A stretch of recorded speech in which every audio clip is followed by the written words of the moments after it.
So I was 8 or so, and the day she walked out,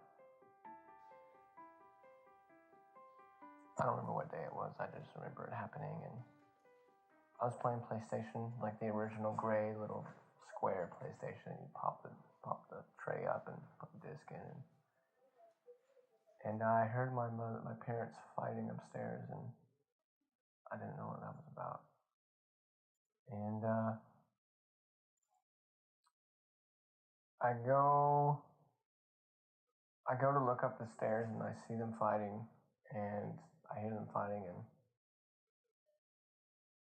my mother told me to call the cops.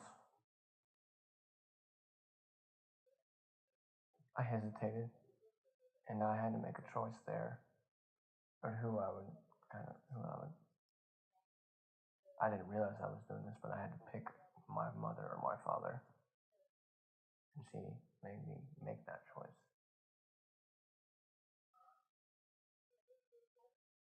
I didn't call the cops. I was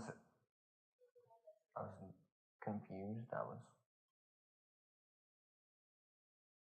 didn't know what was going on. And she called the cops. And I remember they came, and they didn't take my dad away, but she left. And she later came back, but it wasn't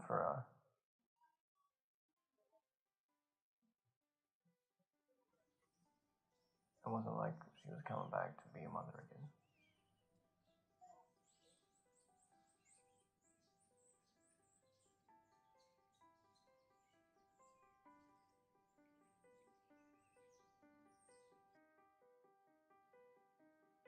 I'm going in to see Dr. Barnes today. She is a developmental psychologist professor here at the University of Oklahoma, and I hope she will have some understanding of how motherlessness affects a person.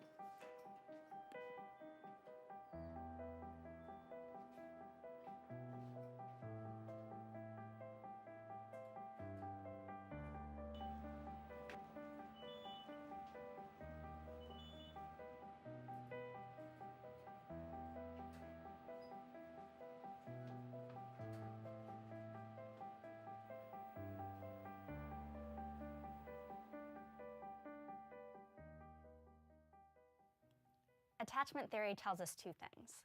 The first is that having an attachment to a caregiver is a prerequisite of normal human development. So if you don't have this emotional attachment to a caregiver early in development, you're not going to develop normally in terms of your abilities to relate to other people and form relationships with other people. The second thing attachment theory tells us is that the qualities of our relationships with caregivers early in life are going to set what they call internal working models. So that means that they're going to affect how you see others and yourself as you grow older. So the characteristics of that early attachment relationship are going to inform whether you see yourself as a lovable person who can be loved. They're going to inform whether you see other people as trustworthy and worthy of your love, or whether you would just be better off avoiding relationships altogether. So what attachment theory tells us is that these early relationships with our caregivers, with our parents, are really going to set the model for how we deal with relationships as adults.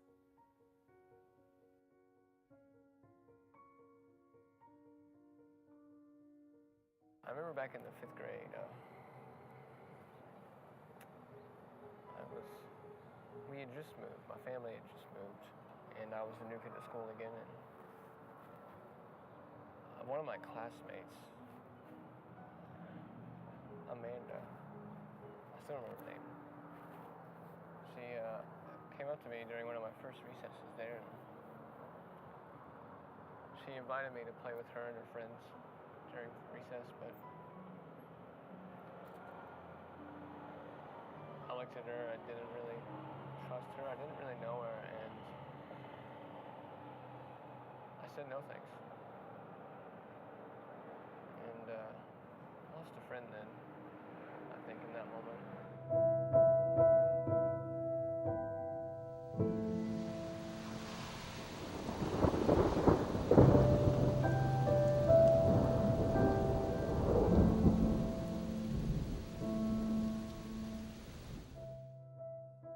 I remember that day when she stepped out. My dad and I were sitting upstairs in my room, and it was cloudy, but the light shone through the windows under our backs, and we were just taking it all in. I was shocked, and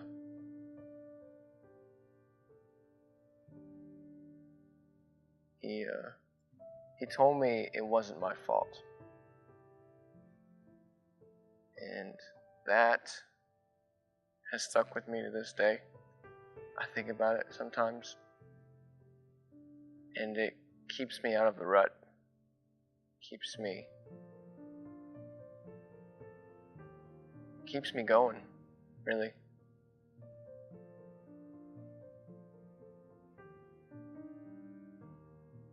I really dreaded, there came a point where I dreaded going to see her. And one Christmas, I remember, I was like 13, and I was so afraid to go visit her for that Christmas. And I got there, and I was overwhelmed with anxiety.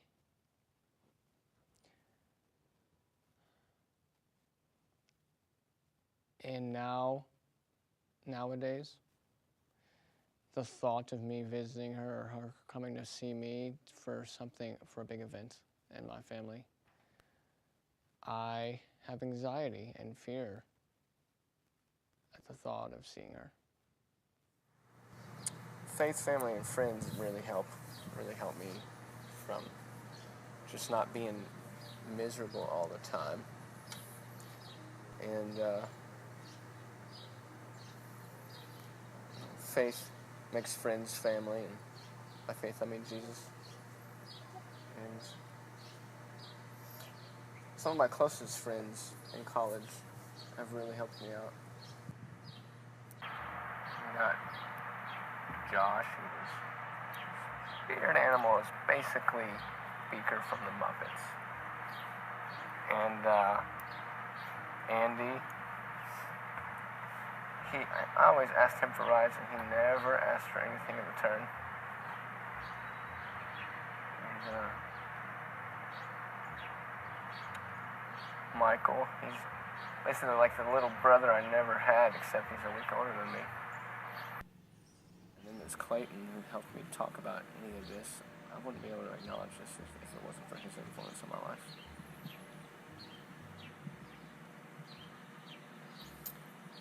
Yeah.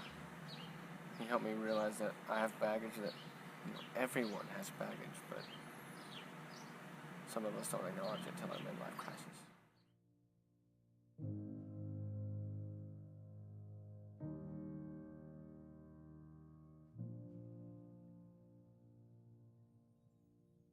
Let love in, because it is more fulfilling than everything else. Because you are worthy of love.